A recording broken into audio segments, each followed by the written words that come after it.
morning student. Today we will learn about simple present tense. English grammar ની અંદર સૌથી મહત્વની કોઈ જો વસ્તુ હોય તે ટેન્સીસ છે.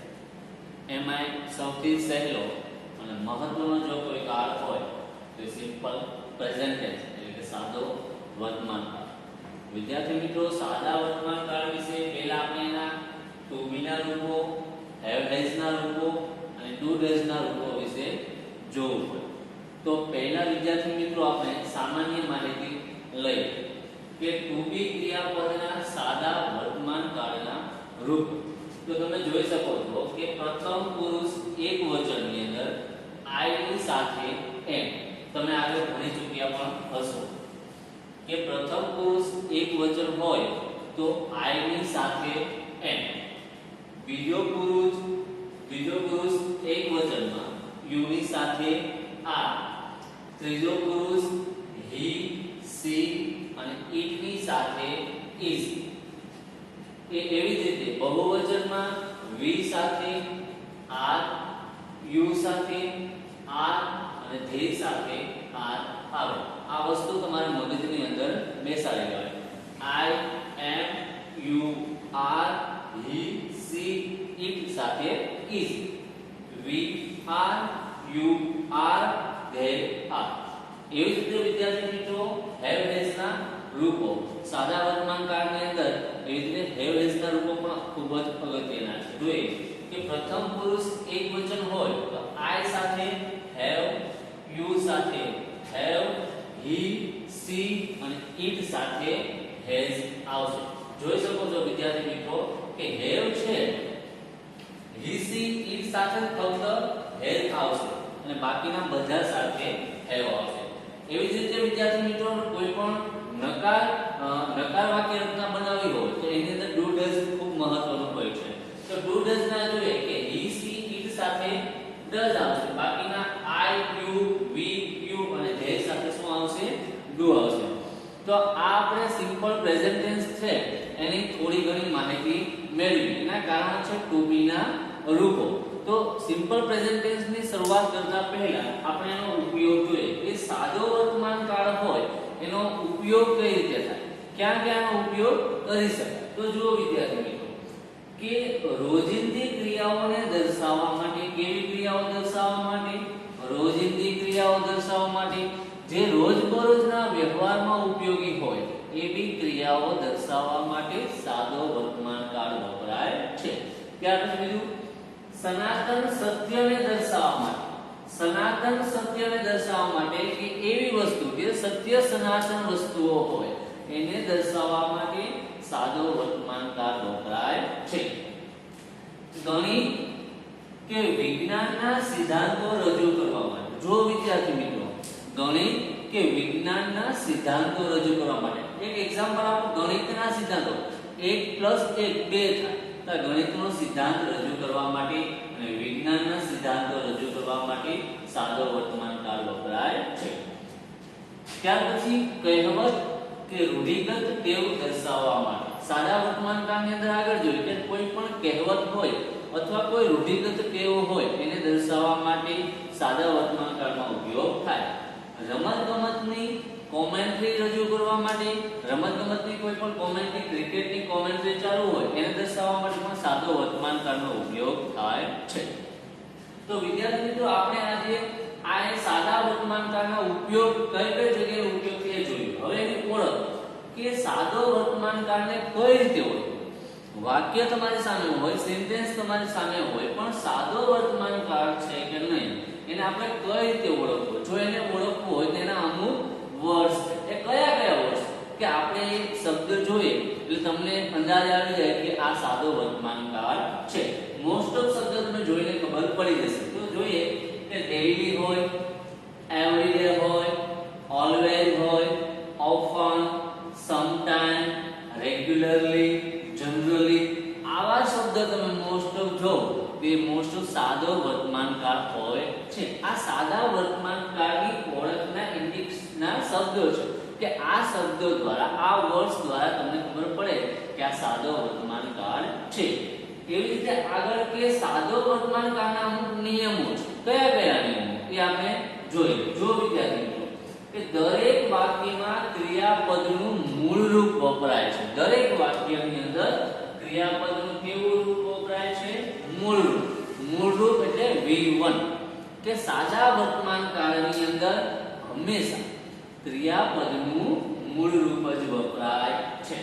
બીજું, સાદો વર્તમાન કાળ હકાર વાક્યોમાં ત્રીજા પુરુષ એકવચનની વાત છે. જોજો વિદ્યાર્થીઓ, સાદા વર્તમાન કાળમાં હકાર વાક્યમાં ત્રીજો પુરુષ એકવચનમાં ક્રિયાપદને એસ કે ઈએસ પ્રત્યય લગાડવામાં આવે છે. ફક્ત સાદા વર્તમાન કાળ ત્રીજો પુરુષ કયો થશે?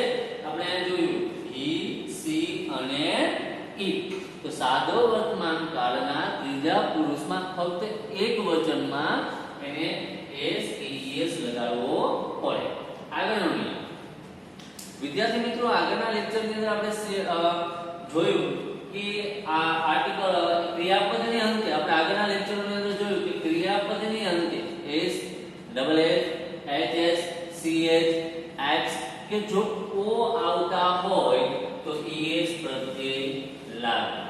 વિદ્યાર્થી મિત્રો, આગળ આપણે જે નિયમો જોયા, એ નિયમોની અંદર શું હતું કે ક્રિયાપદને અંતે S, double S, H S, C H, x કે ઓ આવતા હોય તો ક્રિયાપદને શું લગાડવામાં આવશે? ઈએસ પ્રત્યય લગાડવામાં આવશે. ત્યાર પછી આગળનો નિયમ એ જ રીતે ક્રિયાપદને અંતે વાય. જો વિદ્યાર્થી મિત્રો, ક્રિયાપદને અંતે વાય પરંતુ વાય ની પહેલા જો વ્યંજન હોય તો ઇંગ્લિશની અંદર આલ્ફાબેટ્સ 26 છે.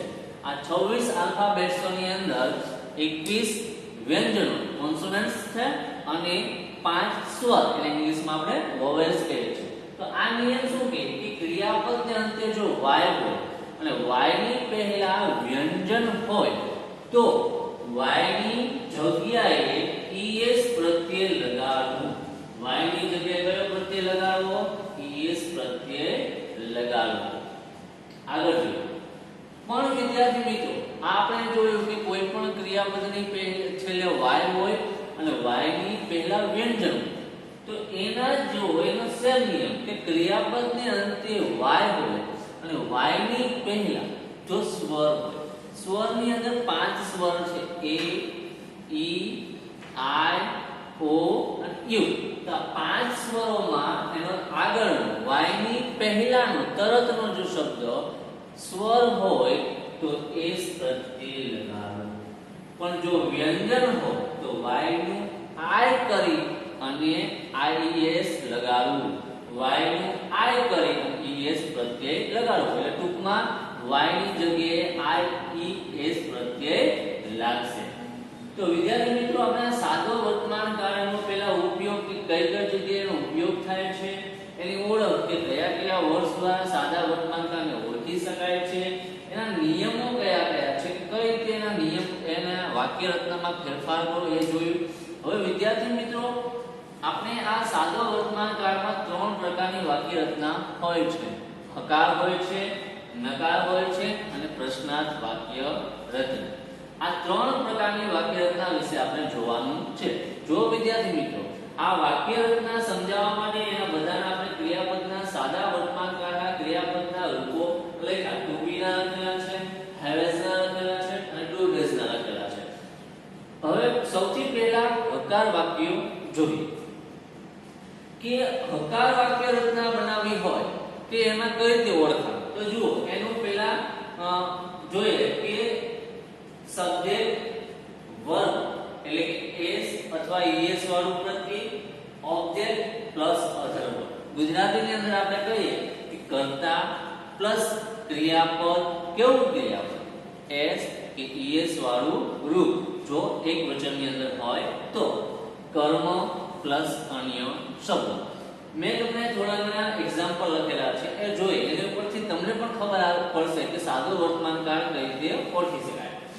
મિસ્ટર પટેલ ખાલી જગ્યા ઇંગ્લિશ ડે. જુઓ આ વાક્ય તમે જોશો એટલે પહેલો શબ્દ આપણે ઓળખાણની અંદર અમુક શબ્દ આપણે લખેલા તો પહેલો શબ્દ અહીંયા જો તો ડેઈલી શું છે ડેઈલી તો ડેઈલી શબ્દ ઉપરથી તમને મને ખબર પડે કે ઓળખી શકાય હા એ સાદો વર્તમાન કાળ છે હવે બીજો નિયમ એનો જોવો પડે કે આ ત્રીજો પુરુષ એકવચન છે હા મિસ્ટર પટેલ એ ત્રીજો પુરુષ એકવચન છે જો નિયમની અંદર આપણે જોયું કે સાદો વર્તમાન કાળ હકાર વાક્યમાં ત્રીજો પુરુષ એકવચન ક્રિયાપદની અંતે શું લાગશે s t s એ કઈ રીતે ખબર પડે કે જો s double s h s c h x કે જો o હોય તો મિસ્ટર પટેલ એ ત્રીજો પુરુષ એકવચન છે ડેઈલી શબ્દ જોયો તો આપણે ખબર પડી ગઈ સાદો વર્તમાન કાળ છે તો જો એનો આપેલ છે ટીચ તો ટીચ આપેલું છે તો અહીંયા થશે ટીચીસ આપણે es પ્રત્યય લગાવ્યો ફરી એકવાર મિસ્ટર પટેલ ત્રીજો પુરુષ એકવચન છે તો આપણે es પ્રત્યય લગાવ્યો આગળનું એક્ઝામ્પલ people ખાલી જગ્યા કોલ હોટર એવરી સાદો વર્તમાન કાળની ઓળખ કરવી હોય તો કઈ રીતે ઓળખી શકાય છેલ્લો શબ્દ જોવાનો એવરી ડે તમે જોઈ શકો છો કે people ખાલી જગ્યા કોલ્ડ વોટર એવરી દરરોજ છેલ્લો શબ્દ એવરી ડે અંદાજ આવે તમને મને હા સાદો વર્તમાન કાળ છે તો people drink તો મૂળરૂપ આવશે drink આગળ જોઈએ children ખાલી જગ્યા the games every sunday દરરોજ થયો ઓળખી શકાય every sunday એનું મૂકી શકાય પ્લે તો જો હકાર વાક્ય રચનાની અંદર આપણે જોયું પહેલું કર્તા છે પછી ક્રિયાપદ છે પછી કર્મ અને બાકીના અન્ય શબ્દ તમે જોઈ શકો કે આપણે હકાર વાક્ય રચનાની અંદર જોયું કે પહેલા કર્તાને જોવો ખૂબ મહત્વનું શું કામ બાળકો કે આપણે નિયમની અંદર કીધું કે સાદા વર્તમાન કાળની ત્રીજો પુરુષ એકવચનની અંદર એકવચનમાં જો ત્રીજો પુરુષ એકવચન હોય તો એને s કે es પ્રત્યય લગાડવામાં આવે એનો પણ નિયમ છે કે s હોય ડબલ s હોય hs હોય ch હોય x કે જો o હોય તો એને જગ્યાએ es પ્રત્યય લગાડવો તો આપણે અહીંયા જોઈએ કે મિસ્ટર પટેલ એ ત્રીજો પુરુષ છે ડેઈલી શબ્દ જોયો આગળ people drink કોલ એવરીડે શબ્દ જોયો ઓળખી શકાય સાદો વર્તમાન કાળ છે પ્લે એવરી સન્ડે દરરોજ રવિવારે એવરી તો એને આપણે ઓળખી શકાય આ શબ્દ દ્વારા સાદો વર્તમાન કાળને ઓળખી શકાય એવી રીતે વિદ્યાર્થી મિત્રો બીજો પ્રકાર નકાર વાક્યો આપણે હકાર વાક્યો કઈ રીતે બનાવવા એના વિશે જોયું પણ હવે નકાર વાક્ય રચના કઈ રીતે બનાવવી એ જોઈએ સબ્જેક્ટ પ્લસ ડુડલ જો વિદ્યાર્થી મિત્રો મેં ડુડલ્સ ના સાદા વર્તમાન કાળના રૂપો તમને પહેલે જ લખી દીધા કે તમને આઈડિયા આવી શકે કે ડઝ છે એ ત્રીજો પુરુષ એકવચનની અંદર જ વપરાય છે અને બાકી બધા સાથે ડુ વપરાશે તો એની વાક્ય રચના કઈ રીતે છે કે subject plus do does subject plus do does plus not plus v1 plus object plus other જુઓ બાળકો मैं तुम्हें वाक्य रचना समझाई कि subject plus do does plus not plus v1 plus object plus other तो एक एग्जांपल में આપેલું છે કે v તો વિદ્યાર્થી મિત્રો તમને ડુરેજના જે સાદા વર્તમાન કાળના રૂપો આપેલા છે એમાં આપણે ખબર પડશે કે ભાઈ he she અને it ત્રીજો પુરુષ એક વચન હોય તેની સાથે does નો ઉપયોગ થાય બાકીના I you we you અને they સાથે do નો ઉપયોગ કરી શકાય તો અહીંયા we તો એની સાથે આપણે મૂકશું do not sing the song સંજ્ઞા બાળકો આખા વાક્ય તમે સમજી શકો કે we do not sing a song બીજું એક્ઝામ્પલ જોઈએ રાહુલ ખાલી જગ્યા not banana બ્લેન્કેટ માં આપેલું છે બ્લેન્કેટમાં it જો બાળકો રાહુલ તો ત્રીજો પુરુષ એકવચન ઈ માં આવશે એની સાથે શું મૂકી શકાય does તો Rahul does not eat banana તમે જોઈ શકો છો Rahul does not eat banana આ બીજો પ્રકાર હતો. પહેલો પ્રકાર જોયો હકાર વાક્ય રચના, તો કે subject plus verb plus object plus other verb. પછી જોયું નકાર વાક્યો, subject plus do does plus not plus V1 plus object plus other word. હવે જોઈએ ત્રીજો પ્રકાર જોઈએ એ છે પ્રશ્નાર્થ વાક્ય રચના. પ્રશ્નાર્થ વાક્ય રચનાને ત્રીજો પ્રકાર કે do does plus subject plus V1 plus object plus other word અને છેલ્લે પ્લસ ક્વેશ્ચન માર્ક મૂકવો જરૂરી છે. તો આપણે જોઈ શકીએ વિદ્યાર્થી મિત્રો કે યુ આપેલું છે, તો અહીંયા તમે જો યુ સાથે શું આવશે તો ડુ. અહીંયા આવશે do you drink coffee daily. જો વિદ્યાર્થી આપણી વાક્ય રચના પ્રમાણે છે કે do you drink coffee daily. બીજું એક્ઝામ્પલ મિસ્ટર પરમાર ખાલી જગ્યા મિસ્ટર પરમાર ખાલી જગ્યા ક્વેશ્ચન. જો મિસ્ટર પરમાર ત્રીજો પુરુષ એક વચન, તો અહીંયાથી શું આવશે ડઝ. તો અહીંયા લખી શકાય does mister Parmar ask question. જો આપણે અહીંયા જોયું અને એના વાક્ય રચના ઉપરથી એનું ઉદાહરણ એક્ઝામ્પલ બનાવ્યું. તો વિદ્યાર્થી મિત્રો આજે આપણે સાદો વર્તમાન કાળની અંદર શું જોઈએ એક વખત રિવિઝન કરી લઈએ કે પહેલા આપણે ટુ બી ક્રિયાપદ સાદા વર્તમાન કાળના રૂપો જોયા, હેવ હેઝ ના સાદા વર્તમાન કાળના રૂપો જોયા, ડુ ડઝ સાદા વર્તમાન કાળના રૂપો જોયા. પછી ઉપયોગ કે સાદો વર્તમાન કાળ છે ક્યાં ઉપયોગ કરી શકાય. આપણે પ્રશ્નો જે જોયું કે રોજિંદી ક્રિયાઓ હોય, સત્ય સનાતન વસ્તુઓ હોય, ગણિત વિજ્ઞાનના સિદ્ધાંતો રજૂ કરવા હોય, કહેવત કે રૂઢિગત તેઓ દર્શાવવી હોય, રમત ગમતની કોમેન્ટ્રી રજૂ કરવા માટે ઓળખ કે સાદો વર્તમાન કાળ કઈ રીતે ઓળખ તો daily, every day, always, often, sometime, regularly, generally એવા શબ્દો દ્વારા હોય. છેલ્લે આવા શબ્દ હોય તો સાદો વર્તમાન કાળને આપણે ઓળખી શકીએ. એના નિયમો જોયા કે દરેક વાક્યમાં ક્રિયાપદનું કેવું રૂપ વપરાશે V1 એટલે કે મૂળ રૂપનો જ ઉપયોગ થશે.